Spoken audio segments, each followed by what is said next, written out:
ನಮಸ್ಕಾರ. ಮುಖ್ಯಾಂಶಗಳು.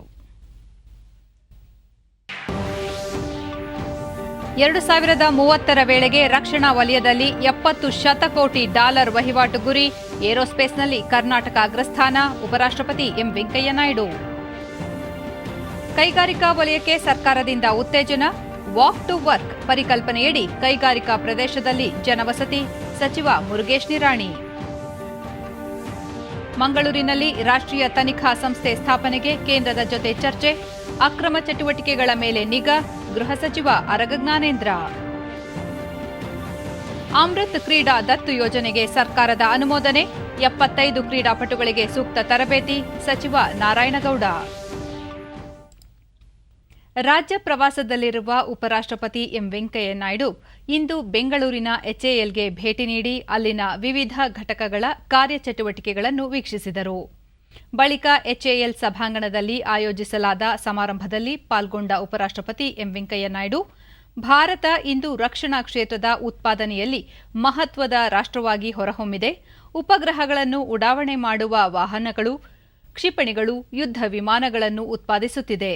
ಸಂಕೀರ್ಣದಾಯಕ ತಂತ್ರಜ್ಞಾನವನ್ನು ಮುಂದಿನ ಹಂತಕ್ಕೆ ಕೊಂಡೊಯ್ಯುವ ಜವಾಬ್ದಾರಿ ಎಚ್ಎಎಲ್ ಮೇಲಿದೆ ಎಂದು ಹೇಳಿದರು. ಭಾರತ ತನ್ನ ಇತಿಹಾಸವನ್ನು ಯಾವುದೇ ರಾಷ್ಟ್ರದ ಮೇಲೂ ದಾಳಿ ಮಾಡಿಲ್ಲ. ಆದರೆ ನಮ್ಮ ರಕ್ಷಣೆಗೆ ಸಶಸ್ತ್ರ ಪಡೆಗಳನ್ನು ಅತ್ಯಂತ ಸದೃಢಗೊಳಿಸುವುದು ಸರ್ಕಾರದ ಗುರಿಯಾಗಿದೆ. ಆಫ್ಘಾನಿಸ್ತಾನದಲ್ಲಿನ ಪರಿಸ್ಥಿತಿ ಏನಾಗಿದೆ ಎನ್ನುವುದು ಎಲ್ಲರಿಗೂ ತಿಳಿದಿದೆ. ಹೀಗಾಗಿ ಸ್ವಯಂ ರಕ್ಷಣೆ ಭಾರತದ ಪ್ರಮುಖ ಅಸ್ತ್ರವಾಗಿದೆ. ಶಾಂತಿ ಕಾಪಾಡಲು ಭದ್ರತೆ ಅತ್ಯಂತ ಅಗತ್ಯವಾಗಿದೆ. ನಮ್ಮ ಮೇಲಿನ ದಾಳಿಗೆ ಯಾವುದೇ ಸಂದರ್ಭದಲ್ಲೂ ಪ್ರತ್ಯುತ್ತರ ನೀಡಲು ದೇಶ ಸನ್ನದ್ಧವಾಗಿದೆ. ಸಮರ್ಥ, ಸಶಕ್ತ ಭಾರತ ನಿರ್ಮಾಣಕ್ಕಾಗಿ ರಕ್ಷಣಾ ಕ್ಷೇತ್ರಕ್ಕೆ ಕೇಂದ್ರ ಸರ್ಕಾರ ಆದ್ಯತೆ ನೀಡಿದೆ. ಬರುವ 2030 ವೇಳೆಗೆ ಈ ವಲಯದಲ್ಲಿ $70 ಶತಕೋಟಿ ವಹಿವಾಟು ನಡೆಸುವ ಗುರಿ ಹೊಂದಲಾಗಿದೆ.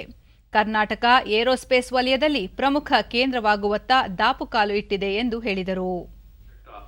The Ministry of Defence has notified first positive indigenation list of 101 items in 2020 and second positive indigenization list of 108 items this year. For which there would be an embargo on the import. This offers a great opportunity to the Indian defence industry. My dear friends, the Indian aerospace and defence market is projected to reach $70 billion by 2030, driven by the government's thrust on the modernization of our armed forces. It is also true that innovation process in the aerospace industry involves high level of risk and large investments over the long periods. This process can be further accelerated through active collaboration between industry and researchers. As you are all aware, India has no dearth of talent, as I told you. What is required is the early identification and proper grooming of this talent. You should ensure, I met some of these youngsters there. ರಾಜ್ಯಪಾಲ Thawar Chand Gehlot, HAL ಭಾರತೀಯ ವಾಯುಪಡೆಗೆ ಅತ್ಯಂತ ಪ್ರಮುಖ ಸಂಸ್ಥೆಯಾಗಿದ್ದು, Tejas MK ಸರಣಿಯ ವಿಮಾನ ನಿರ್ಮಾಣಕ್ಕೆ ವಾಯುಪಡೆ ಎಚ್ಎಎಲ್ ಅನುಮತಿ ಪಡೆದಿದೆ. ಇದು ಮಹತ್ವದ ಬೆಳವಣಿಗೆಯಾಗಿದೆ. ಎಚ್ಎಎಲ್ ದೇಶದ ಗೌರವ ಹೆಚ್ಚಿಸಲು ಎಲ್ಲ ರೀತಿಯಲ್ಲೂ ಶ್ರಮಿಸಲಿದೆ ಎಂದರು. हमारी सशस्त्र सेनाओं के लिए फ्रंट एंड फाइटर ट्रेनर और हेलीकॉप्टर सहित कई विमान बनाकर के दिए हैं. एचएएल अपने डिलीवर किए जाने वाले उत्पादों की उत्पाद श्रृंखला से एक ऐसी महत्वपूर्ण एरोस्पेस कंपनी के रूप में उभरा है जो अपनी प्रतिष्ठा को न केवल हवा में बल्कि इसरो के साथ अपने साझेदारी के माध्यम से अंतरिक्ष में भी उत्कृष्ट रूप में प्रस्तुत कर रहा है. ಉಪರಾಷ್ಟ್ರಪತಿ ಎಂ ವೆಂಕಯ್ಯ ನಾಯ್ಡು ಇಂದು ಬಳ್ಳಾರಿ ಜಿಲ್ಲೆಯ ತುಂಗಭದ್ರಾ ಜಲಾಶಯಕ್ಕೆ ಭೇಟಿ ನೀಡಿದರು. ಈ ಸಂದರ್ಭದಲ್ಲಿ ಮಾತನಾಡಿದ ಅವರು, ತುಂಗಭದ್ರಾ ಜಲಾಶಯ ಈ ಭಾಗದ ರೈತರಿಗೆ ಅಕ್ಷಯ ಪಾತ್ರೆಯಂತಿದೆ. ಕಳೆದ 4 ವರ್ಷಗಳಿಂದ ಜಲಾಶಯ ಸತತವಾಗಿ ತುಂಬುತ್ತಿರುವುದು ಸಂತಸ ತಂದಿದೆ. ಪ್ರತಿ ವರ್ಷ ಇದೇ ರೀತಿ ಮಳೆಯಾಗಿ ಜಲಾಶಯ ತುಂಬಿ ರೈತರು ನೆಮ್ಮದಿಯಿಂದ ಇರುವಂತಾಗಲಿ ಎಂದು ಹಾರೈಸಿದರು. ಅಲ್ಲದೆ ಸೇತುವೆಯಿಂದ ನೀರು ಸಮುದ್ರಕ್ಕೆ ಹರಿದು ಹೋಗದಂತೆ ಕೆಳಭಾಗದಲ್ಲಿ ಸಣ್ಣ ಸಣ್ಣ ಡ್ಯಾಂಗಳನ್ನು ನಿರ್ಮಿಸುವ ಮೂಲಕ ನೀರನ್ನು ಸಂಗ್ರಹಿಸಿ ಕೃಷಿ ಚಟುವಟಿಕೆಗಳಿಗೆ ಬಳಸಿಕೊಳ್ಳಲು ರಾಜ್ಯ ಸರ್ಕಾರ ಕ್ರಮ ಕೈಗೊಳ್ಳುವುದು ಸೂಕ್ತ. ನಾನು ಕೂಡ ರೈತ ಕುಟುಂಬದಿಂದ ಬಂದವನಾಗಿದ್ದು ರೈತರ ಕಷ್ಟ ಅರಿತಿದ್ದೇನೆ. ತುಂಗಭದ್ರಾ ಜಲಾಶಯದಿಂದ ಈ ಭಾಗದ ಸಾವಿರಾರು ರೈತ ಕುಟುಂಬಗಳು ನೆಮ್ಮದಿಯಿಂದ ಜೀವಿಸಲು ಸಾಧ್ಯವಾಗಿದೆ ಎಂದು ಅಭಿಪ್ರಾಯಪಟ್ಟರು.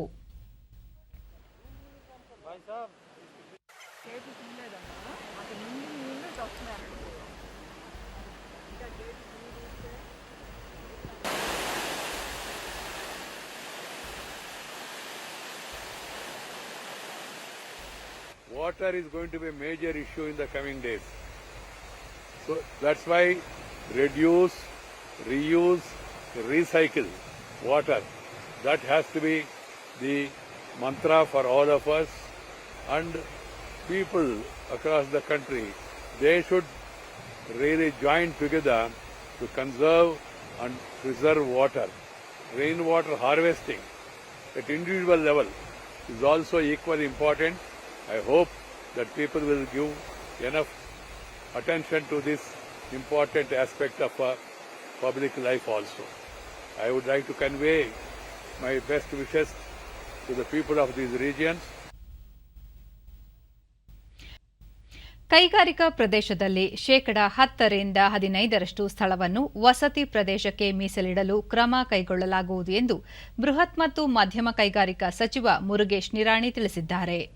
ಬೆಂಗಳೂರಿನಲ್ಲಿ ಅಧಿಕಾರಿಗಳೊಂದಿಗೆ ಸಭೆ ನಡೆಸಿ ಮಾಹಿತಿ ನೀಡಿದ ಅವರು, ವಾಕ್ ಟು ವರ್ಕ್ ಎಂಬ ಪರಿಕಲ್ಪನೆಯಡಿ ಕೈಗಾರಿಕಾ ಪ್ರದೇಶಗಳಲ್ಲಿ ಜನವಸತಿ ಪ್ರದೇಶ ನಿರ್ಮಿಸಲು ಸರ್ಕಾರ ನಿರ್ಧರಿಸಿದ್ದು, ಇದರಿಂದ ಉದ್ಯಮಿಗಳು ಮನೆಯಿಂದ ಕೈಗಾರಿಕೆಗಳಿಗೆ ತೆರಳಲು ಅನುಕೂಲವಾಗಲಿದೆ. ಮೀಸಲಿರಿಸಿದ ಸ್ಥಳದಲ್ಲಿ ಶಾಲಾ ಕಾಲೇಜು, ಆರೋಗ್ಯ ಕೇಂದ್ರ, ವಾಣಿಜ್ಯ ಸಂಕೀರ್ಣ, ಉದ್ಯಾನವನ ಸೇರಿದಂತೆ ಸಾರ್ವಜನಿಕರಿಗೆ ಅನುಕೂಲವಾಗುವ ಎಲ್ಲಾ ಮೂಲ ಸೌಲಭ್ಯಗಳನ್ನು ಕಲ್ಪಿಸಿಕೊಡಲು ಯೋಜನೆ ರೂಪಿಸುವಂತೆ ಅಧಿಕಾರಿಗಳಿಗೆ ಸೂಚಿಸಿದರು. ಈ ಯೋಜನೆಯಿಂದ ಕಾರ್ಮಿಕರು ತ್ವರಿತವಾಗಿ ಕಚೇರಿಗೆ ತಲುಪಲು ಸಾಧ್ಯವಾಗಲಿದ್ದು, ಗುಣಮಟ್ಟದ ಸೇವೆ ಸಲ್ಲಿಸಲು ಅನುಕೂಲವಾಗಲಿದೆ. ಕೈಗಾರಿಕಾ ವಲಯಕ್ಕೆ ಸರ್ಕಾರ ಹೆಚ್ಚಿನ ಉತ್ತೇಜನ ನೀಡಲು ಆಸಕ್ತಿ ಹೊಂದಿದ್ದು, ರಾಜ್ಯದಲ್ಲಿ ಹೂಡಿಕೆದಾರರ ಸ್ನೇಹಿ ವಾತಾವರಣ ಸೃಷ್ಟಿಸಲಾಗುವುದು ಎಂದರು. ಕೈಗಾರಿಕಾ ಉದ್ದೇಶಕ್ಕೆ ರಾಜ್ಯದಲ್ಲಿ 82,000ಕ್ಕೂ ಹೆಚ್ಚು ಜಮೀನು ಇದ್ದು, ಈ ಪ್ರದೇಶದಲ್ಲಿ 188 ಕೈಗಾರಿಕಾ ಘಟಕಗಳು, 20,000ಕ್ಕೂ ಅಧಿಕ ಕೈಗಾರಿಕೆಗಳು ಕಾರ್ಯನಿರ್ವಹಿಸುತ್ತಿವೆ. ಬರುವ 2 ವರ್ಷದಲ್ಲಿ 9,000 ಎಕರೆ ಭೂಮಿ ಅಭಿವೃದ್ಧಿಪಡಿಸಲು ಯೋಜನೆ ರೂಪಿಸಲಾಗುತ್ತಿದೆ ಎಂದು ತಿಳಿಸಿದರು. ಇದೇ 23ರಿಂದ 9ರಿಂದ 12ನೇ ತರಗತಿಯವರೆಗಿನ ಭೌತಿಕ ತರಗತಿಗಳು ಕೋವಿಡ್ ನಿಯಮಗಳ ಪಾಲನೆಯೊಂದಿಗೆ ಆರಂಭಗೊಳ್ಳಲಿವೆ ಎಂದು ಪ್ರಾಥಮಿಕ ಮತ್ತು ಪ್ರೌಢಶಿಕ್ಷಣ ಸಚಿವ ಬಿಸಿ ನಾಗೇಶ್ ಮಂಡ್ಯದಲ್ಲಿಂದು ತಿಳಿಸಿದ್ದಾರೆ. ಕೋವಿಡ್-19 ಜೊತೆಗೆ ಜೀವನ ಸಾಗಬೇಕಾಗಿದ್ದು, ಮಕ್ಕಳ ಭವಿಷ್ಯದ ದೃಷ್ಟಿಯಿಂದ ತರಗತಿಗಳನ್ನು ಆರಂಭಿಸಲಾಗುತ್ತಿದೆ.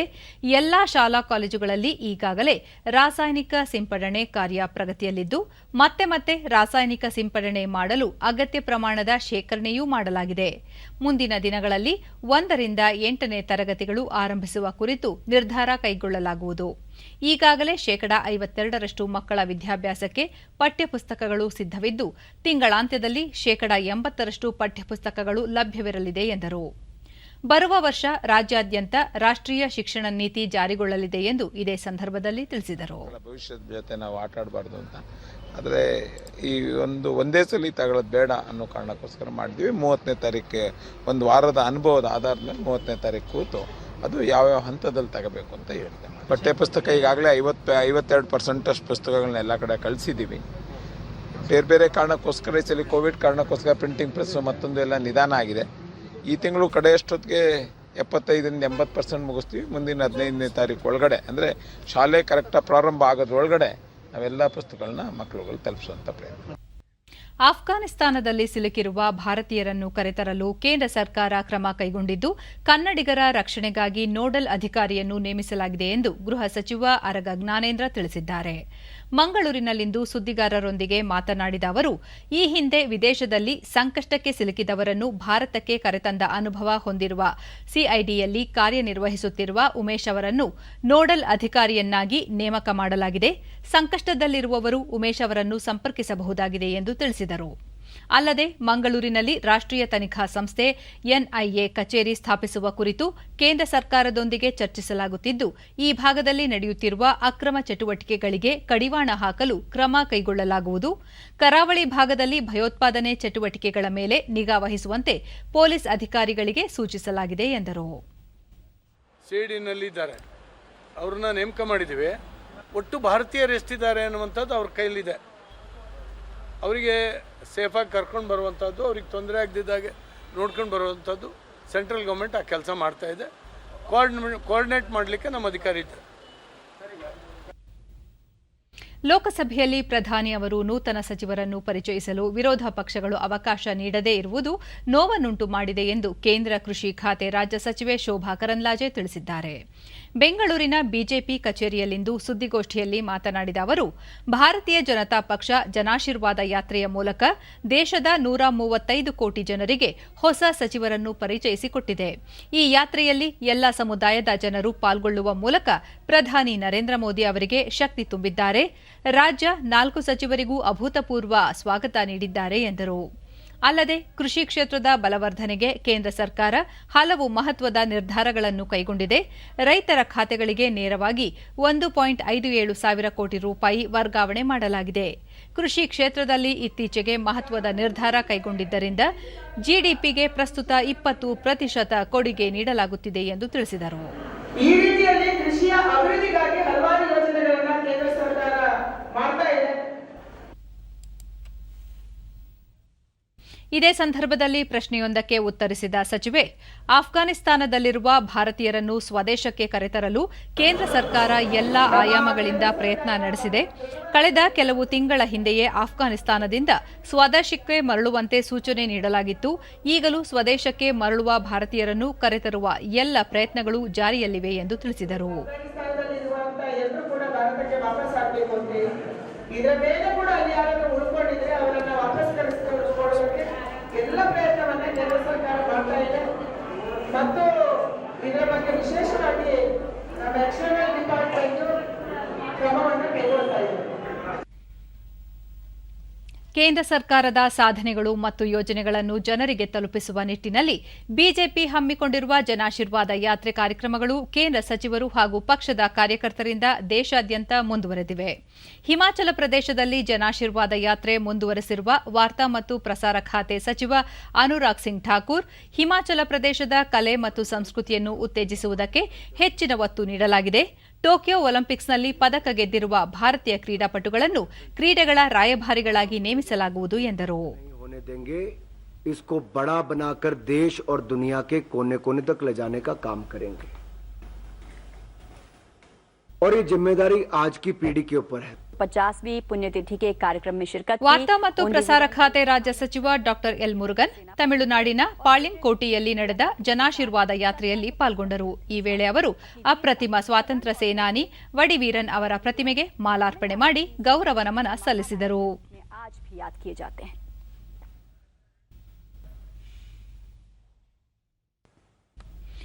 ರೈಲ್ವೆ ಸಚಿವ ಅಶ್ವಿನಿ ವೈಷ್ಣವ್ ಒಡಿಶಾದ ಕೋರಾಪುಟ್ನಲ್ಲಿ ನಡೆದ ಕಾರ್ಯಕ್ರಮದಲ್ಲಿ ಭಾಗವಹಿಸಿದ್ದರು.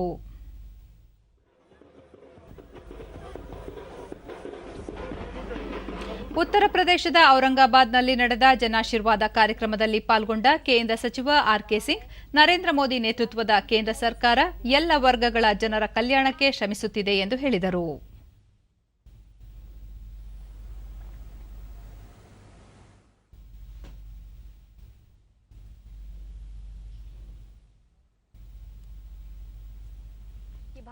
ಮುಂಬೈನ ಜುಹುನಲ್ಲಿ ನಡೆದ ಕಾರ್ಯಕ್ರಮದಲ್ಲಿ ಭಾಗವಹಿಸಿದ್ದ ಕೇಂದ್ರ ಸಚಿವ ನಾರಾಯಣ ರಾಣೆ, ಕೇಂದ್ರದಲ್ಲಿನ ಸರ್ಕಾರ ಬಡವರ ಸರ್ಕಾರವಾಗಿದ್ದು ಮಹಿಳೆಯರ ಸುರಕ್ಷತೆ, ಆಂತರಿಕ ಭದ್ರತೆಯಲ್ಲಿ ಅತ್ಯುತ್ತಮ ಕೆಲಸ ಮಾಡುತ್ತಿದೆ ಎಂದು ಹೇಳಿದ್ದಾರೆ.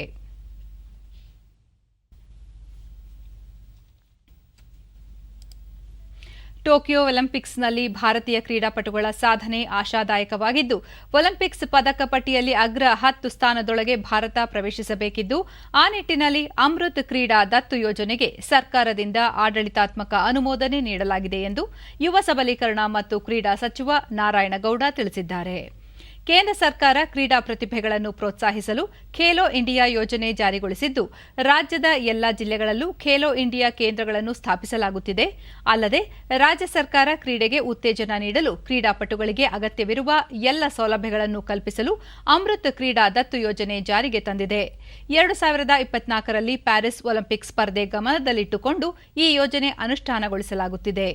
ಆಯ್ದ ಪ್ರಮುಖ 75 ಕ್ರೀಡಾಪಟುಗಳಿಗೆ ಸೂಕ್ತ ತರಬೇತಿ ನೀಡಲಾಗುತ್ತಿದೆ ಎಂದರು.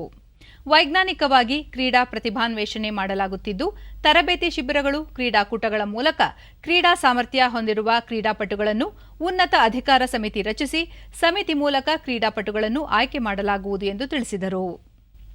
ಪ್ಯಾರಿಸ್ ಒಲಿಂಪಿಕ್ಸ್ ಕ್ರೀಡಾಕೂಟಕ್ಕೆ ರಾಜ್ಯದಿಂದ ಅತಿ ಹೆಚ್ಚು ಕ್ರೀಡಾಪಟುಗಳನ್ನು ಆಯ್ಕೆಯಾಗುವಂತೆ ಕ್ರಮ ಕೈಗೊಳ್ಳಲಾಗುತ್ತಿದೆ. ಕ್ರೀಡಾಪಟುಗಳಿಗೆ ಅಗತ್ಯವಿರುವ ವ್ಯವಸ್ಥೆಗಳನ್ನು ರಾಜ್ಯ ಸರ್ಕಾರ ಮಾಡಲಿದೆ ಎಂದರು. ಆಫ್ಘಾನಿಸ್ತಾನದಿಂದ ಭಾರತೀಯರನ್ನು ಸ್ವದೇಶಕ್ಕೆ ಕರೆತರಲು ಪ್ರತಿದಿನ ವಿಮಾನ ಕಾರ್ಯಾಚರಣೆ ನಡೆಯುತ್ತಿದೆ ಎಂದು ಕೇಂದ್ರ ನಾಗರಿಕ ವಿಮಾನಯಾನ ಖಾತೆ ಸಚಿವ ಜ್ಯೋತಿರಾದಿತ್ಯ ಸಿಂಧಿಯಾ ತಿಳಿಸಿದ್ದಾರೆ. ಆಫ್ಘಾನಿಸ್ತಾನದಲ್ಲಿ ತಾಲಿಬಾನ್ ಹಿಡಿತ ಸಾಧಿಸಿ ಅಲ್ಲಿ ಅರಾಜಕತೆ ಉಂಟಾದ ನಂತರ ಭಾರತೀಯರನ್ನು ಸುರಕ್ಷಿತವಾಗಿ ಸ್ವದೇಶಕ್ಕೆ ಕರೆತರಲು ಪ್ರತಿದಿನ ವಿಮಾನ ಕಾರ್ಯಾಚರಣೆ ನಡೆಯುತ್ತಿದೆ. ಕಾಬೂಲ್ ವಿಮಾನ ನಿಲ್ದಾಣದಿಂದ ವಿಮಾನ ಹಾರಾಟ ನಡೆಯುತ್ತಿದೆ. ಸರ್ಕಾರ ಎಲ್ಲ ಭಾರತೀಯರನ್ನು ಸುರಕ್ಷಿತವಾಗಿ ಕರೆತರುವುದಕ್ಕೆ ಆದ್ಯತೆ ನೀಡಿದೆ ಎಂದು ಅವರು ಹೇಳಿದ್ದಾರೆ. ವಂದೇ ಭಾರತ್ ಮಿಷನ್ನಡಿ ಕೋವಿಡ್ ಸಾಂಕ್ರಾಮಿಕ ವೇಳೆ 100 ದೇಶಗಳಿಂದ 71 ಲಕ್ಷಕ್ಕೂ ಹೆಚ್ಚು ಭಾರತೀಯರನ್ನು ವಿಮಾನಗಳ ಮೂಲಕ ಭಾರತಕ್ಕೆ ಕರೆತರಲಾಗಿದೆ ಎಂದು ಅವರು ತಿಳಿಸಿದ್ದಾರೆ. फ्लाइट उड़ाकर काबुल से हमारे सभी नागरिकों को वापस लाने का कार्य किया है। पिछले रविवार तक हमारी फ्लाइट्स चल रही थी रोज, उसके बाद नोटैम का नोटिस इशू हो गया, नोटिस टू एयरमैन कि काबुल का एयर स्पेस बंद हो चुका है। लेकिन उसके बाद भी हमारे प्रधानमंत्री जी का जो संकल्प था कि हर भारतीय नागरिक की जिम्मेदारी हमारी होती है, और भारतीय वायु सेना का C-130 Hercules globe master aircraft को काबुल हम ले गए, और हर दिन हम वहां से 130 से 150 हमारे नागरिकों को सुरक्षित घर वापस लेके आ रहे हैं. ಆಫ್ಘಾನಿಸ್ತಾನದಲ್ಲಿ ನಿಯಂತ್ರಣ ಸಾಧಿಸಿರುವ ತಾಲಿಬಾನ್ ಉಗ್ರರು ಜರ್ಮನಿ ಪತ್ರಕರ್ತರೊಬ್ಬರ ಸಂಬಂಧಿಯನ್ನು ಗುಂಡಿಕ್ಕಿ ಹತ್ಯೆ ಮಾಡಿದ್ದಾರೆ. ಪತ್ರಕರ್ತನಿಗಾಗಿ ಮನೆ ಮನೆಗೆ ತೆರಳಿ ಹುಡುಕಾಟ ನಡೆಸಿದ ಉಗ್ರರು ಆತನ ಸಂಬಂಧಿಕನನ್ನು ಪತ್ತೆ ಮಾಡಿ ಗುಂಡು ಹಾರಿಸಿವೆ. ತೀವ್ರವಾಗಿ ಗಾಯಗೊಂಡ ಆತ ಮೃತಪಟ್ಟಿದ್ದಾನೆ. ಮತ್ತೊಬ್ಬ ಸಂಬಂಧಿ ತಪ್ಪಿಸಿಕೊಳ್ಳುವಲ್ಲಿ ಯಶಸ್ವಿಯಾಗಿದ್ದಾನೆ. ಆಫ್ಘಾನಿಸ್ತಾನದಲ್ಲಿ ತಾಲಿಬಾನ್ ಹಿಡಿತ ಸಾಧಿಸಿದ ನಂತರ ಉಗ್ರರು ಪತ್ರಕರ್ತರನ್ನು ಗುರಿಯಾಗಿಸಿಕೊಂಡಿದ್ದು, ಈಗಾಗಲೇ ಜರ್ಮನ್ ಮೂಲದ 3 ಪತ್ರಕರ್ತರ ಮನೆಗಳ ಮೇಲೆ ದಾಳಿ ನಡೆದಿದೆ. ಈ ಮಧ್ಯೆ ಆಫ್ಘಾನಿಸ್ತಾನದಲ್ಲಿನ ಅಶಾಂತಿ ಮತ್ತು ಅಲ್ಲಿನ ಪರಿಸ್ಥಿತಿ ಕುರಿತು ನ್ಯಾಟೋ ಇಂದು ಸಭೆ ಸೇರಿ ಪರಾಮರ್ಶಿಸಲಿದೆ. ಇಂದು ಮಾಜಿ ಮುಖ್ಯಮಂತ್ರಿ ದಿವಂಗತ ದೇವರಾಜ ಅರಸು ಅವರ 106ನೇ ಜನ್ಮದಿನ ಆಚರಿಸಲಾಯಿತು. ಮುಖ್ಯಮಂತ್ರಿ ಬಸವರಾಜ ಬೊಮ್ಮಾಯಿ ವಿಧಾನಸೌಧದಲ್ಲಿರುವ ದೇವರಾಜ ಅರಸು ಪ್ರತಿಮೆಗೆ ಮಾಲಾರ್ಪಣೆ ಮಾಡುವ ಮೂಲಕ ಗೌರವ ನಮನ ಸಲ್ಲಿಸಿದರು. ಇದೇ ಸಂದರ್ಭದಲ್ಲಿ ದೇವರಾಜ ಅರಸು ಹೆಸರಿನಲ್ಲಿ 2019-20ನೇ ಸಾಲಿಗೆ ಬೆಳಗಾವಿಯ ಬಸವಪ್ರಭು ಲಕನಗೌಡ ಪಾಟೀಲ್, 2020-21ನೇ ಸಾಲಿನ ಪ್ರಶಸ್ತಿಗೆ ಸುಮಂಗಲಿ ಸೇವಾಶ್ರಮದ ಎಸ್ಜಿ ಸುಶೀಲಮ್ಮ ಹಾಗೂ 21-22ನೇ ಸಾಲಿಗೆ ಕೆ ಭಾಸ್ಕರ್ ದಾಸ್ ಎಕ್ಕಾರ್ ಅವರಿಗೆ ಪ್ರಶಸ್ತಿ ನೀಡಿ ಗೌರವಿಸಲಾಯಿತು. ಸಮಾಜ ಕಲ್ಯಾಣ ಇಲಾಖೆ ಸಚಿವ ಕೋಟಾ ಶ್ರೀನಿವಾಸ ಪೂಜಾರಿ, ಸಾಹಿತಿ ದೊಡ್ಡರಂಗೇಗೌಡ ಸೇರಿದಂತೆ ಹಲವರು ಉಪಸ್ಥಿತರಿದ್ದರು. ಬಳಿಕ ಮುಖ್ಯಮಂತ್ರಿ ಸ್ವಾತಂತ್ರ್ಯ ಪೂರ್ವದಲ್ಲಿ ದೇವರಾಜ ಅರಸು ಅವರು ಸ್ವಾತಂತ್ರ್ಯಕ್ಕಾಗಿ ಮಹತ್ವದ ಹೋರಾಟ ನಡೆಸಿದ ನಾಯಕರಲ್ಲಿ ಪ್ರಮುಖರಾಗಿದ್ದರು. ಸ್ವಾತಂತ್ರ್ಯ ನಂತರದಲ್ಲೂ ಸಾಮಾನ್ಯ ಜನರ ಜೀವನ ಮಟ್ಟ ಸುಧಾರಿಸಲು ಶ್ರಮಿಸಿ ಅತ್ಯಂತ ಕೆಳ ಸಮುದಾಯಗಳ ಏಳಿಗೆಗೆ ಆದ್ಯತೆ ನೀಡಿ ಸರ್ವರಿಗೂ ಸಮಪಾಲು, ಸರ್ವರಿಗೂ ಸಮಬಾಳು ಎನ್ನುವ ತತ್ವವನ್ನು ಅಕ್ಷರಶಃ ಪಾಲಿಸಿದ ನೇತಾರ. ಅವರ ವಿಚಾರಧಾರೆಗಳನ್ನು ಎಲ್ಲರೂ ಒಪ್ಪುವಂತಾಗಿದ್ದವು. ಉಳುವವನೇ ಭೂವಡೆಯ ಕಾನೂನು ಜಾರಿಗೊಳಿಸುವ ಮೂಲಕ ಜನರ ಜೀವನ ಮಟ್ಟ ಸುಧಾರಿಸಲು ಮಹತ್ವದ ನಿರ್ಧಾರವನ್ನು ಕೈಗೊಂಡಿದ್ದರು. ನಾಗರಿಕರು ಸ್ವಾಭಿಮಾನದಿಂದ ಬದುಕುವಂತೆ ಮಾಡಲು ಕ್ರಾಂತಿಕಾರಕ ನಿರ್ಧಾರಗಳನ್ನು ತೆಗೆದುಕೊಂಡಂತಹ ದೇವರಾಜ ಅರಸು ಅವರ ಕಾರ್ಯ ಸದಾ ಸ್ಮರಣೀಯ ಎಂದರು. ಭೂಮಿಯ ಉಳುವಂತ ಮಣ್ಣಿನ ಮಕ್ಕಳನ್ನ ಸ್ವತಂತ್ರಗೊಳಿಸಿದರು.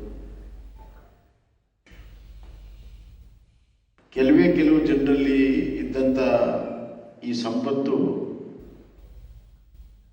ಸರ್ವರಿಗೂ ಇರಬೇಕು. ವಿಶೇಷವಾಗಿ ಆ ಭೂಮಿಯಲ್ಲಿ ದುಡಿಯುವಂಥವನಿಗೆ ಇದರ ಮೊದಲನೆಯ ಅಧಿಕಾರ ಹಕ್ಕಿರಬೇಕನ್ನುವಂಥ ತತ್ವ ಅದರ ಹಿಂದೆ ಇದೆ. ಸಚಿವ ಕೋಟಾ ಶ್ರೀನಿವಾಸ ಪೂಜಾರಿ, ರಾಜ್ಯದ ಅಧಿಕಾರ ಸೂತ್ರ ಹಿಡಿದವರು ಜನಸಾಮಾನ್ಯರ ಕುರಿತು ಕಾಳಜಿ ಹೊಂದಿದ್ದರೆ ಜನರ ಜೀವನ ಮಟ್ಟ ಸುಧಾರಿಸುವಂತಹ ಪ್ರಮುಖ ನಿರ್ಧಾರಗಳು ಹೊರಬರುತ್ತವೆ. ಡಿ. ದೇವರಾಜ ಅರಸು ಅವರು ಜಾರಿಗೊಳಿಸಿದ ಭೂ ಸುಧಾರಣೆ ಕಾಯ್ದೆ ಪ್ರಮುಖವಾಗಿದ್ದು, ಜನರ ಜೀವನ ಮಟ್ಟ ಸುಧಾರಿಸಲು ಈ ಕಾಯ್ದೆಯಿಂದ ಸಾಧ್ಯವಾಗಿದೆ ಎಂದು ತಿಳಿಸಿದರು. ಅತ್ಯಂತ ಪ್ರೀತಿಯಿಂದ, ಹೆಮ್ಮೆಯಿಂದ, ಅಭಿಮಾನದಿಂದ ಹೇಳ್ತೇನೆ, ಕರ್ನಾಟಕ ರಾಜ್ಯದಲ್ಲಿ ಸಮಬಾಳು ಸಮಪಾಲು, ಸರ್ವರಿಗೂ ಪ್ರೀತಿ, ಸಮಾನತೆಯನ್ನು ಕೊಡುವಲ್ಲ ಶಕ್ತಿ ಇರುವಂತ ನಮ್ಮ ಮುಖ್ಯಮಂತ್ರಿ ಬಸವರಾಜ ಬೊಮ್ಮಾಯಿ ಅವರಿಗೆ ನಾನು ಎಲ್ಲ ರಾಜ್ಯದ ಜನತೆ ಪರವಾಗಿ ಅಭಿನಂದನೆ ಹೇಳಬೇಕು ಅಂತ ಮುಂದಿನ ದಿನಗಳಲ್ಲಿ. ಇದಕ್ಕೂ ಮುನ್ನ ಮುಖ್ಯಮಂತ್ರಿ ತಮ್ಮ ನಿವಾಸದಲ್ಲಿ ಸುದ್ದಿಗಾರರೊಂದಿಗೆ ಮಾತನಾಡಿ, ಕೋವಿಡ್ ಸೋಂಕು ನಿಯಂತ್ರಣಕ್ಕೆ ಪ್ರತಿಯೊಬ್ಬರೂ ಕೈಜೋಡಿಸಬೇಕು, ಹಬ್ಬದ ಸಂದರ್ಭಗಳಲ್ಲಿ ಪ್ರತಿಯೊಬ್ಬರೂ ಸರ್ಕಾರದ ಮಾರ್ಗಸೂಚಿಗಳನ್ನು ಪಾಲಿಸಬೇಕು ಎಂದು ತಿಳಿಸಿದರು. ಪ್ರದೇಶ ಕಾಂಗ್ರೆಸ್ ಸಮಿತಿ ವತಿಯಿಂದ ಬೆಂಗಳೂರಿನ ರೇಸ್ ಕೋರ್ಸ್ ರಸ್ತೆಯಲ್ಲಿರುವ ಕಾಂಗ್ರೆಸ್ ಭವನದಲ್ಲಿ ಮಾಜಿ ಪ್ರಧಾನಿ ದಿವಂಗತ ರಾಜೀವ್ ಗಾಂಧಿ ಹಾಗೂ ಮಾಜಿ ಮುಖ್ಯಮಂತ್ರಿ ದಿವಂಗತ ದೇವರಾಜ ಅರಸು ಜನ್ಮದಿನವನ್ನು ಆಚರಿಸಲಾಯಿತು. ಕೆಪಿಸಿಸಿ ಅಧ್ಯಕ್ಷ ಡಿಕೆ ಶಿವಕುಮಾರ್, ಕಾರ್ಯಾಧ್ಯಕ್ಷರಾದ ರಾಮಲಿಂಗಾರೆಡ್ಡಿ, ಸಲೀಂ ಅಹ್ಮದ್ ಮತ್ತಿತರರು ಈ ಸಂದರ್ಭದಲ್ಲಿ ಉಪಸ್ಥಿತರಿದ್ದರು.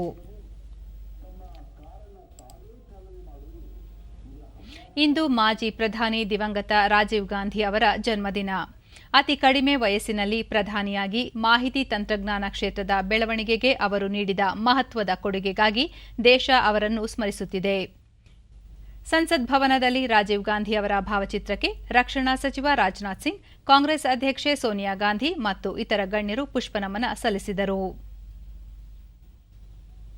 ರಾಜೀವ್ ಗಾಂಧಿ ಜಯಂತಿ ಅಂಗವಾಗಿ ಪ್ರಧಾನಿ ಮೋದಿ ಶ್ರದ್ಧಾಂಜಲಿ ಸಲ್ಲಿಸಿದ್ದಾರೆ.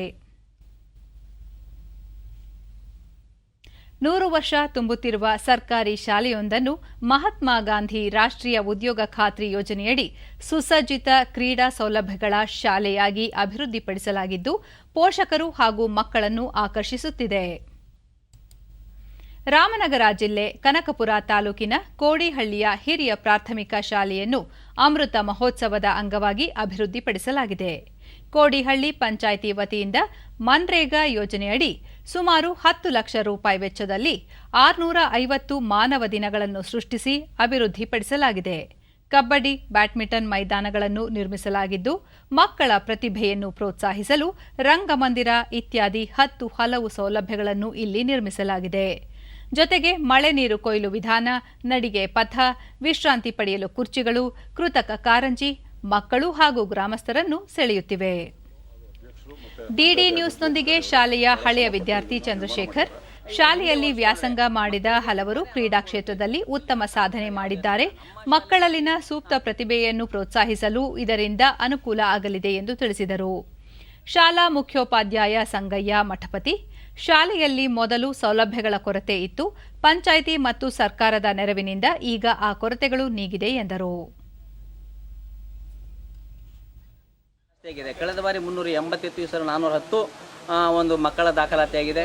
ಮತ್ತೆ ಪ್ರತಿಯೊಂದು ಹಂತದಲ್ಲೂ ಕೂಡ ಇಲ್ಲಿ ನಮ್ಮ ಜಿಲ್ಲಾ ಪಂಚಾಯತಿ ಅಭಿವೃದ್ಧಿ ಅಧಿಕಾರಿ ಕೃಷ್ಣಮೂರ್ತಿ, ಮನ್ರೇಗಾ ಯೋಜನೆಯಡಿ ಸುಮಾರು 10 ಲಕ್ಷ ರೂಪಾಯಿ ವೆಚ್ಚದಲ್ಲಿ ಶಾಲೆಯನ್ನು ಅಭಿವೃದ್ಧಿಪಡಿಸಲಾಗಿದೆ ಎಂದು ಮಾಹಿತಿ ನೀಡಿದರು.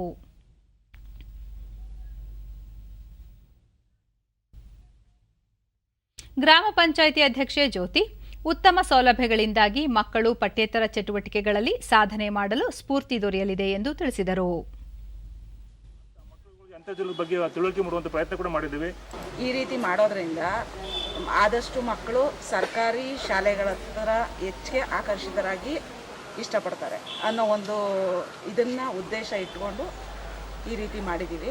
ಪಾರ್ಕ್ ಮಾಡಿರೋದ್ರಿಂದ ಮಕ್ಕಳಿಗೂ ತುಂಬ ಇಷ್ಟ ಆಗುತ್ತೆ. ಮಕ್ಕಳು ಹೆಚ್ಚಿಗೆ ಆಟ ಆಡೋಕ್ಕೆ ಇಷ್ಟಪಡ್ತಾರೆ ಮತ್ತು ಮಕ್ಕಳು ತುಂಬ ಖುಷಿಯಾಗಿರ್ತಾರೆ ಅಂತ ನನ್ನ ಅನಿಸಿಕೆ. ಇಂದು ನಾಡಿನಾದ್ಯಂತ ವರಮಹಾಲಕ್ಷ್ಮಿ ಹಬ್ಬ ಆಚರಿಸಲಾಗುತ್ತಿದೆ. ಲಕ್ಷ್ಮಿಯನ್ನು ಪೂಜಿಸಿ ಮನೆಗೆ ಬರಮಾಡಿಕೊಳ್ಳುವ ದೃಶ್ಯಗಳು ಸಾಮಾನ್ಯವಾಗಿ ಕಂಡುಬರುತ್ತಿವೆ. ಬೆಂಗಳೂರಿನ ದೇವಾಲಯಗಳಲ್ಲಿ ದೇವಿಗೆ ವಿಶೇಷ ಅಲಂಕಾರದೊಂದಿಗೆ ಪೂಜಾ ಕೈಂಕರ್ಯಗಳನ್ನು ನೆರವೇರಿಸಲಾಯಿತು. ಮಾರುಕಟ್ಟೆಗಳಲ್ಲಿ ಹೂವು, ಹಣ್ಣು, ಪೂಜಾ ಸಾಮಗ್ರಿಗಳ ಖರೀದಿ ಭರದಿಂದ ಸಾಗಿರುವ ದೃಶ್ಯ ಕಂಡುಬಂದವು.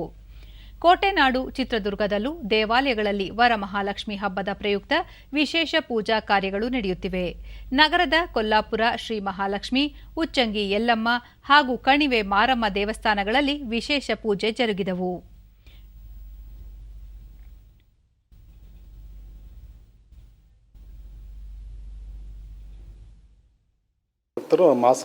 ಅರ್ಚಕ ಉಮೇಶ್, ದೇವಾಲಯದಲ್ಲಿ ಪ್ರತಿ ವರ್ಷ ವರಮಹಾಲಕ್ಷ್ಮಿ ಹಬ್ಬವನ್ನು ವಿಜೃಂಭಣೆಯಿಂದ ಆಚರಿಸುತ್ತೇವೆ.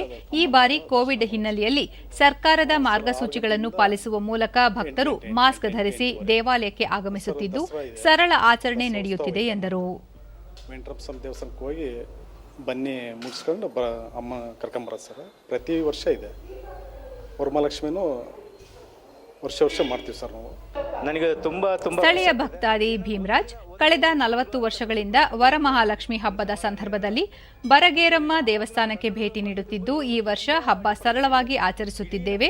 ದೇವಿಗೆ ಹೂವಿನಿಂದ ವಿಶೇಷ ಅಲಂಕಾರ ಮಾಡಲಾಗಿದೆ ಎಂದು ತಿಳಿಸಿದರು. ಅಷ್ಟು ಒಂದು ಅರ್ಥಗರ್ಭಿತವಾಗಿ ಮತ್ತು ಇಲ್ಲಿ ತುಂಬ ಪೂಜಾ ಕೈಂಕರ್ಯ ಅಂತೂ ತುಂಬ ಚೆನ್ನಾಗಿ ಮಾಡ್ತಾರೆ. ಅಲಂಕಾರ ಅಂತೂ ವಿಶೇಷವಾಗಿ ಮಾಡ್ತಾರೆ. ಮಂಗಳವಾರ ಮತ್ತು ಶುಕ್ರವಾರ, ಅದು ಶ್ರಾವಣದಲ್ಲಂತೂ ಇನ್ನೂ ಚೆನ್ನಾಗಿ, ನವರಾತ್ರಿ ಅಂತಲೂ ಇನ್ನೂ ವಿಜೃಂಭಣೆಯಿಂದ ಮಾಡ್ತಾರೆ. ತುಂಬ ಚೆನ್ನಾಗಿದೆ. ತುಂಬ ಖುಷಿ ಆಗ್ತಿದೆ.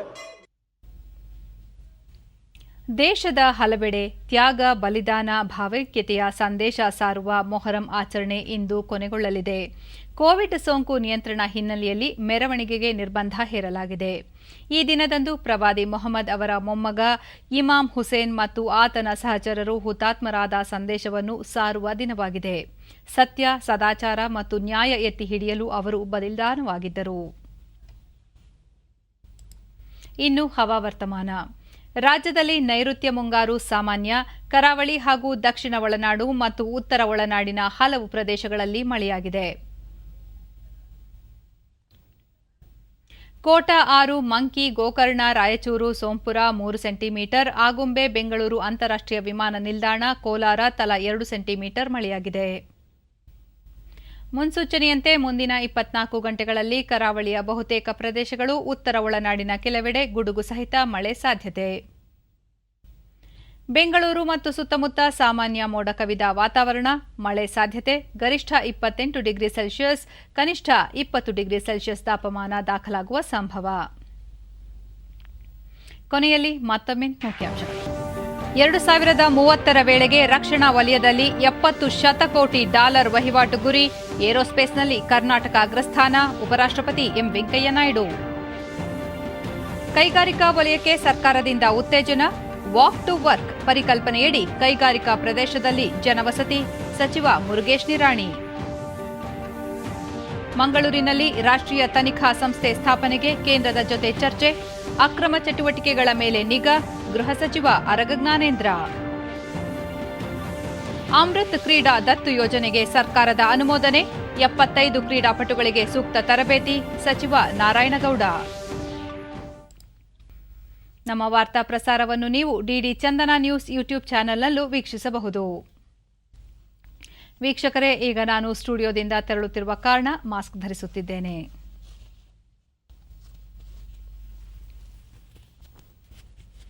ನೀವು ಸಹ ಮನೆಯಿಂದ ಹೊರಹೋಗುವ ಮುನ್ನ ಸರಿಯಾದ ಕ್ರಮದಲ್ಲಿ ತಪ್ಪದೆ ಮಾಸ್ಕ್ ಧರಿಸಿ. ವ್ಯಕ್ತಿಗತ ಅಂತರ ಕಾಪಾಡಿಕೊಳ್ಳುವುದರೊಂದಿಗೆ ನೀವು ಸುರಕ್ಷಿತವಾಗಿರಿ, ನಿಮ್ಮವರನ್ನು ಸುರಕ್ಷಿತವಾಗಿರಿಸಿ.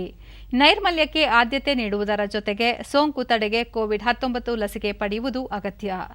ನಮ್ಮ ಮುಂದಿನ ವಾರ್ತಾ ಪ್ರಸಾರ ರಾತ್ರಿ 9 ಗಂಟೆಗೆ. ನಮಸ್ಕಾರ.